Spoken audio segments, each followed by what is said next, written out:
Hi, everybody. This is Tiara International. We are going live like we usually do on Fridays at this time. It's noon Central Time, and it is 1900 over in Europe.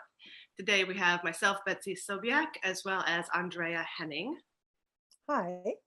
Hi. Peg Rowe. Hello. And Elizabeth Rusky. Hello. And today is a little bit funny for us because typically we have our global leader meeting on Mondays, and then we talk about what we're going to talk about and we get everything set up. And this week we had a holiday on Monday. We didn't do that. So we just are creating this kind of on the fly, which is fun for us. And what we've decided to talk about today, because it is also June 1st, we're talking about the middle of the year. Like, what kind of goals and plans did you have in place at the beginning of the year? What do you do at the midpoint to do a check-in that is both affirming but also really challenging yourself to go for what you want? And then in particular, if you are facing setbacks, whether they're big ones or small ones or a collection of several, what is it that you do to kind of absorb those and then create a new focus for the second half of the year? So if you love these videos, you're liking them on Fridays, you can always like our Facebook page or subscribe to our YouTube channel, and you'll automatically get the new ones when they either go live or when they're posted on our channel. And then feel free to share them with anyone who you think might benefit from these. So I think for today's discussion, we want to start with the mid-plan check-in. I know Andrea and Peg, you actually just did the initial mid-plan check-in with the people who are being trained as coaches in our model. So maybe you can share a little bit about what that looked like and lead us through what we should do with our plans here in June. Sure, we can do that, Andrea and I together. So we did a pretty simple check-in and asked everyone to take their plan out. And of course, we created a plan together as a group so that everybody has the same format. So whatever format your plan is in our case, we not only look for outcomes, but we have a plan that includes what are our values and our wisdom guidelines and our leadership mantra and how we plan to show up and our nourishing practices. So there are a number of elements to the plan. And we had everyone take their plan out and first just do a quick scan, just like refamiliarize yourself with what it is that you put down. Like, what is it that I actually said 6 months ago that I really wanted to have happen so that I'm kind of into the plan. And I'm going to do this with my plan while you're talking, Peg. Okay, perfect. Perfect. So if I'm not looking at the camera, folks, I'm looking at That's why you're looking at your plan. Yeah, so it's really looking through all of it and just being present to what's on the plan, not evaluating it, not trying to come to any conclusions about it, but actually just taking in what was there and refamiliarizing yourself. Sometimes we show up and we look at that and we go like, oh my gosh, that's such a surprise. I don't even remember having put that down. Or, oh yeah, I did put that down. That's one to think about. So then after you've done that sort of scanning the plan, the next thing that we suggested is look through the plan for those things that you're proud of. What are the accomplishments that have occurred already this year?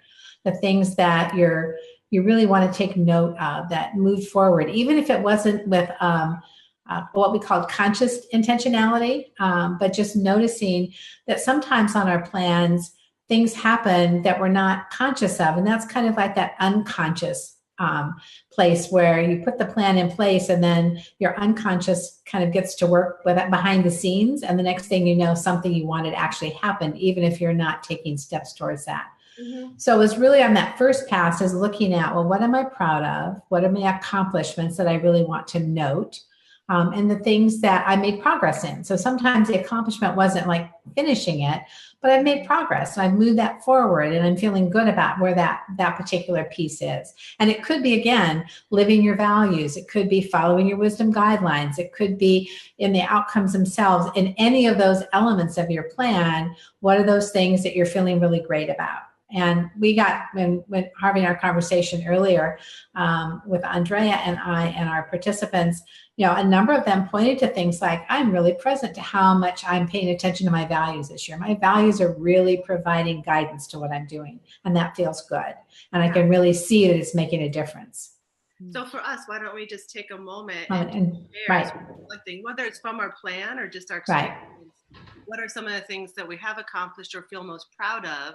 And for any of you listening, whether you're listening live or to the recording, you can also hit the pause button and Right. do the same thing, like look at a plan or a vision board, or just check in with your own goals and think, what have I accomplished? What am I most proud of? Yeah. Yeah. And even if you don't have a plan for whatever reason and you just chimed in and found us here on Facebook, you can do the same exercise. You can just look back the last week or the last month and come up with something that you're really proud of. Yeah. Beth, how about you? What do you see? Well, it's interesting. There's I really limited the number of big goals on the plan, and this year, because one of my guidelines is to be present and focused. So I didn't want to be distracted with a million things. But in the process of creating the plan, I cast a wide net in a lot of areas. So I did a lot of different goals, sub goals. So if I look at just the big goals, they're in progress. I don't think any one of them I could say check, right? But the sub goals, which were also part of the planning process, and I just kind of kept them lower on the plan. As I look at those, some of those absolutely have come to fruition. And to your point, Peg, there was not a lot of attention given to those. It was just a creation of space, I think, for them to happen. Yeah. But I think the thing that's probably I'm present to most is my guidelines, my wisdom guidelines. A couple in particular that really seem to be helping me this year keep the focus is, expecting goodness. That was one of my guidelines, to expect goodness. So you get up every day, we got a choice of what's going to happen today. Is doom and gloom coming, or is something surprising and good showing up? So it's kind of like a little kid on Christmas is how I'm trying to treat each day. Like, what surprise is coming my way? Now, not all the surprises are good. We'll talk about setbacks a little later. However, it is a little mischievous to take that approach, and I'm enjoying that in particular. I like that. Andrea, how about you? What do you see from your plan? Yeah, what I see from my plan also is that my guidelines serve me very well, and I also am very present that I really took it serious to have guidelines that actually support me and not going out there with something that doesn't feel good. My first guideline is trust the rightness of things, even if you cannot see it directly. I have, I think, navigated a lot of uncertainty, and it served me well just because of that guideline. And of course, our wisdom guidelines come from the wisdom of last year. So what are our success factors? What have we been proud of last year? And what comes up as our own wisdom? And I have had no idea how much I would need a guideline like that to stay on track and not becoming discouraged with everything that's showing up. And we will talk about setbacks later. And I think this one has really served me in all the setbacks. Yeah. Great. Excellent. Anything from the accomplishment? Yeah, I think there are a couple things for me. One of my wisdom guidelines this year was lighten up. And that's for me because I tend to own things in a way that it can feel sort of serious at times. And so it's just that reminder to look for the humor in situations and to not feel like everything has to have so much importance, if you will, like everything is not dire. So lighten up has actually been good. And I think it has served me because there have been definitely some situations this year where reminding myself to do that has made, things that were surprises or not expected have made that go a little bit easier. And then in terms of my goals and my outcomes, I definitely am making progress on many of them. And then I had kind of a major setback that happened for us on a personal level that we're just having to kind of work our way through. So that's definitely one of those that's present for me as well. Yeah. For me, it's interesting on the goal side.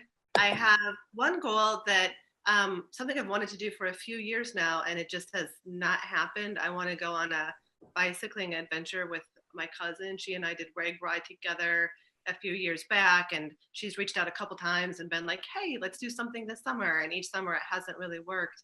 So this year I'm like, okay, I actually really want to do that. I think it'd be really fun. Yeah. We have a date set aside. So I think that that's going to come together. So again, it's not necessarily like the most monumental thing, but it's just something I've really wanted to do for a while. And I feel really excited that it feels like it's going to come together. Also, when I look at my goals, I have some of them I feel like I haven't necessarily made progress on to right now, but it is a little bit of a boost of, oh yeah, I mean, you have 6 months left, so for sure do that. Right. I really Right. want to get my sunroom from like a furnishings perspective pulled together because I got the structural issues fixed last year and I just haven't done it yet. It's been cold, it's been rainy. I have also some financial goals I'm trying to balance that with. But when I saw it on my plan, I was like, oh yeah, like now's the time. I should really move forward on some of those kinds of things, for sure. And then I have a goal that is worded like this. I have a goal that says, ensure all the people in my life I love know that I love them.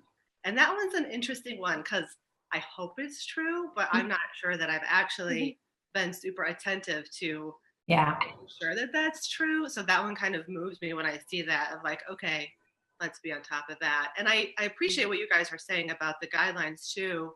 My first two, trust the spark and follow my vision, are interesting for me because they kind of push me to move forward based on like instinct and intuition. And I think in the past, a lot of times, if I have a spark of an idea or whatever, I'll sort of dial it back until I make sure it's really okay or that everyone else is okay or something like that. But the trust the spark and follow my vision reminds me to just at this stage, whether it's career or life, to just trust it and go for it. And of course, in like an inclusive way, in some way, but to not second guess myself or not dial it back because I'm like waiting for somebody else. Yeah. To say, okay. Exactly. Yeah. You know, it's interesting when I look at my the goals, the outcomes, and not just the process, but the things that I want to have happen.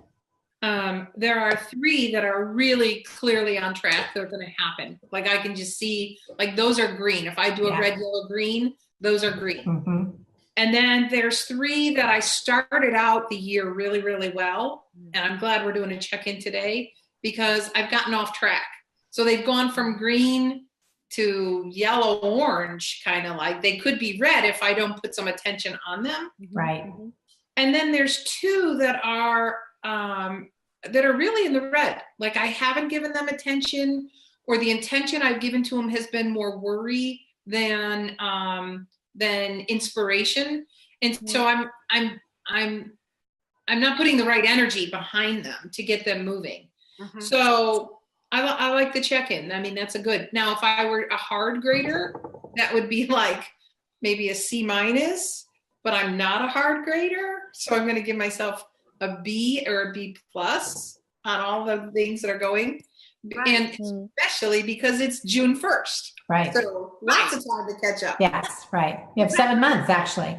Yeah. And what we always tell our clients and our own selves is that, you know, these are integrated life plans. So for sure they have some professional goals and some personal goals and things like that, but we've made them up based on what we really would most love to have happen. So it's not a performance review. It's not pass fail. I really think that the spirit is of generosity with ourselves. What is it we really want? And if you're moving at all toward that, it's awesome. And then to not be afraid to look at what's so, like, where are those points of progress which you have to be present to? And if there are some things in the red, it's not good, bad, right, or wrong. It's just things in the red. Right. And then what do you choose to do in this moment? And I also say that it's worth examining the things in the red and really determining, are they still relevant? Right. Are they red because they actually don't matter at this point, or they don't matter as much?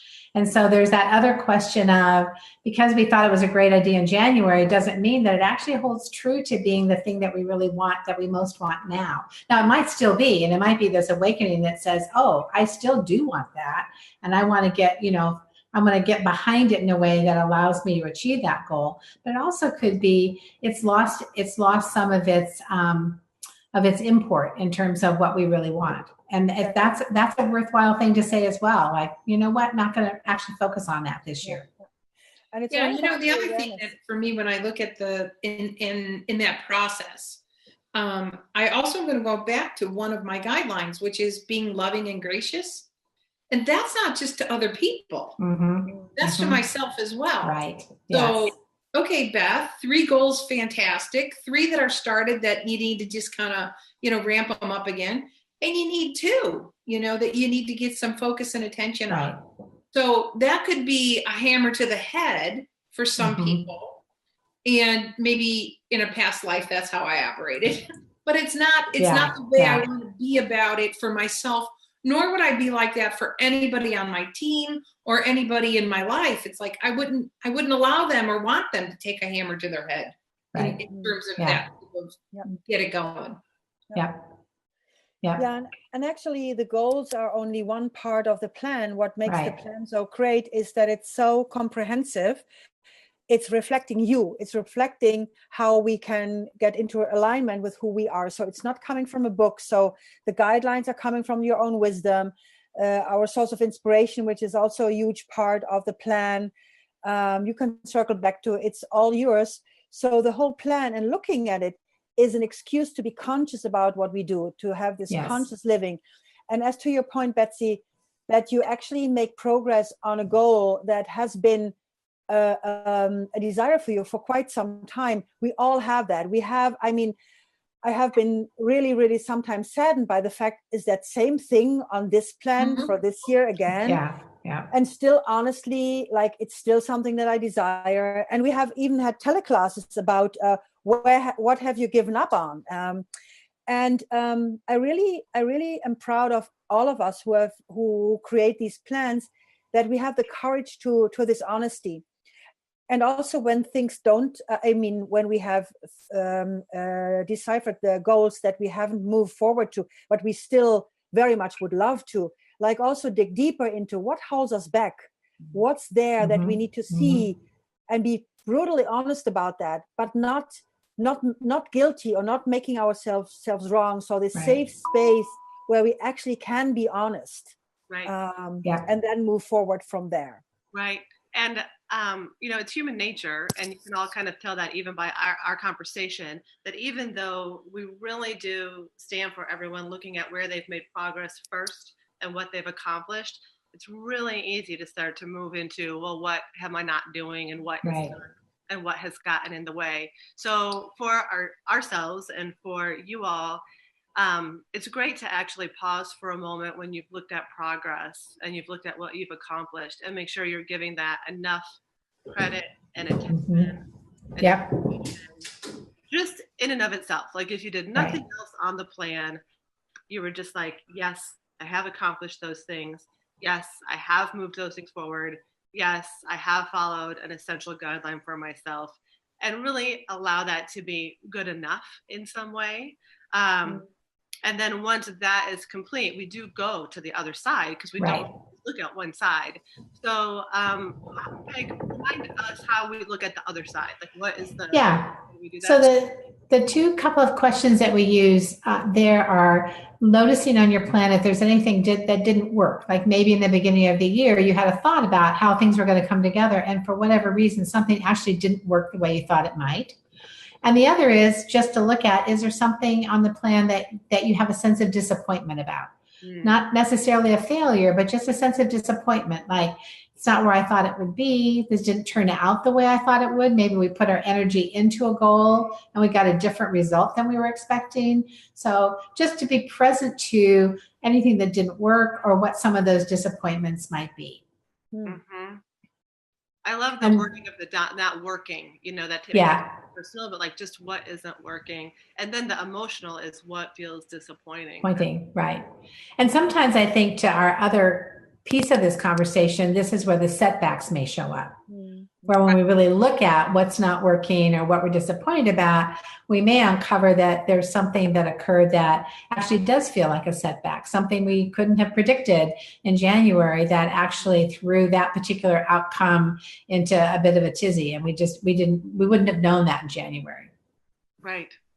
Yeah. When I look at my plan, it feels like a lot of things are just in progress. I would say maybe there's a small sense of disappointment that some things are not further along. There's not a huge disappointment yet. I do have a funny one that I forgot about, but every time I look at it, I'm like, I would really love for that to happen. Like when I was in college and newly moved to Chicago, I used to be in card clubs, like play euchre or spades. I mean, this is very like, monumental goal either. And I have on my goal plan for this list to be part of a monthly card club, like people who get together and play cards.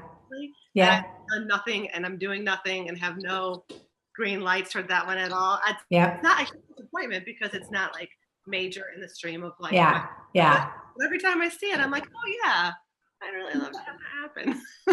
that would be fun if that would happen. Sure. Yeah. When I look at my plan, the thing that shows up as a disappointment is also a setback that was unexpected. And so I had some personal family financial goals that we were actually working very well towards. And then our bank decided that they no longer will do lines of credit like, on your house. And we have a line of credit that they want paid off now for everybody. It's a new policy. And they want it all paid off by October the 1st. And that came right out of the blue, like seriously right out of the blue. So, it's not something that we can't manage our way through, but it was like of all the things we were managing financially and working towards, having this one come up was a surprise and not something we would have invited for this year. So that's our project this weekend is, sitting down, looking at the research about how we're going to handle that and what we're going to do and moving forward. Fortunately, they gave us, a number of months to take care of it, but still it was not something that I had predicted and not something that I welcomed, but it's here and we have to deal with it. So that's the way that goes. Okay, great example. There's a couple other things, Betsy, you use the phrase, what's so, that's a phrase sometimes we use when we're talking about getting real with the situation. And Peg and I were just talking about this yesterday for a potential client. There's the fact, and Peg, in your example, the fact is the tax laws changed in the States. And after the first of the year, a lot of banks have said, this is no longer useful for us. Right. And they've passed that message along to their customers, which you happen to be one. That's the fact. Yep. Now we make up all this story that goes along with it and the drama and the this and the that. And that's not the what so. The what so is just the facts. Yep. And I like reminding ourselves and our clients of that because the real pain we experience, not talking about pain, but the real pain we experience is in the story, in the drama we create for ourselves. And, that's the thing when I think when we look at goals that we set, we've done a good job today even explaining, are they still relevant? If they are, then why do you really want that? What is the outcome that you really would love to see there? And then what actions can you take that will start to create some momentum and movement for you? And those actions we say are inspired actions. So if I notice the things that are stuck on my plate, they're things I either don't know what to do. So I'm still waiting for a little bit of creativity or guidance, or, I'm looking at that and I'm saying, I'm not into it yet. It's like, so it seems to be one or the other. Right. But if I'm still keeping it on my plate. Yeah, so it'd be great to go through like the setbacks and disappointments, share some examples, and then how we apply that thinking to like even mine, even though it's a simple example about like, hey, I would love to be a part of a card club. I haven't asked anybody that. I haven't asked anybody about it. I totally am hearing. So when I hear that, Beth, it's like, okay, I may have actual stories about no one does that anymore, or everyone's busy, or whatever the things are. And really, when it comes down to it, if I want to do that, I should share it with some people, ask some people, host a game night, and just see what happens. On a very small scale, as opposed to being stuck in like a waiting game, or take it off my list. It's not that big of a deal. Just And here's another simple one. I've been waving this one arm around, but I broke my arm this week accidentally. As opposed to on purpose, right? So I took a slip. But one of my goals was every week to do fun, creative, exercise or movement. So whether it was, riding our bikes or working out or strength or yoga, whatever was important. Well, this whole week has been kind of lost for me. And my husband texted me earlier this morning and said, are you going to the health club this afternoon? And my immediate response was, no, I've got a broken arm. And he responded and said, well, can you walk? And I'm like, okay, that's funny. I actually could walk. I could walk on the treadmill with a broken arm. Yes, I could. So there's a setback. Right.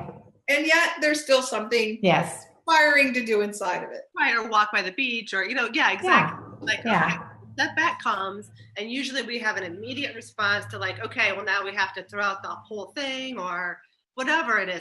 And first we want to remind everyone, it's fine to have an emotional response. It's fine to be frustrated, to be angry, to be resentful, to be sad. Like if you have a huge setback or a disappointment, you want to allow yourself to feel all of the emotion of it.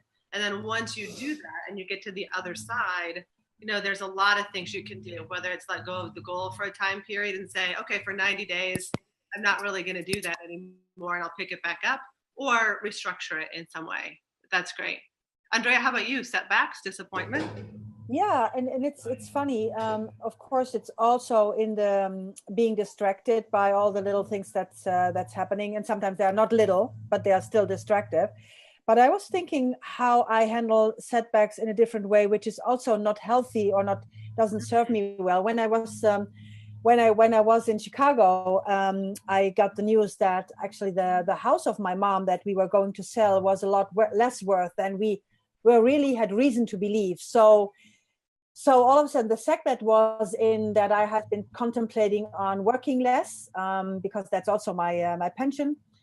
And I recovered pretty quickly from the setback, but this is also kind of my shtick. This is also part of my clever queen, because I have to move on. I don't want to be disturbed by these kind of things. And sometimes I do not really let myself feel the emotion. Mm-hmm. So, and by not letting myself feeling the emotion, I deprive myself to going deeper into something that I really would want and need. So then I stopped myself. I did that. I went back to that part, and I really felt that I've been working too much. I was tired. So contemplating the possibility to work less was something appealing, but it was not that I really wanted to work less. It was that I wanted to be comforted more, that I wanted to change some things, that I was exhausted in a way, and that I really would need something fresh, something interesting, something new. So by feeling it and letting the setback in and going really deep into what I really desire, why that really felt like a setback, I came up with the guidance of what would be important moving forward. And one of the things that entered my plan was that I want to experience something fresh, beyond the repeating past, and actually that's happening right now. Yeah. So my point is that I often, by the way, I take setbacks too lightly. And I think so. I think sometimes we train ourselves to, like, we don't want to be the one complaining. Right. We don't want to be the one that's down on ourselves and others. So we're not really processing the setback and then re-choosing. We're just glossing over it. Right. Then keeps us actually sort of stuck. I mean, I remember the first time 15 years ago that I first started working with plans like this. It was with our colleague, Thea. She was leading me through what we were doing at the time, which was the Best Year Yet plan. And at that one, they have something called a question similar to this one. And I was like, well, I don't have any disappointments. I always just have opportunities.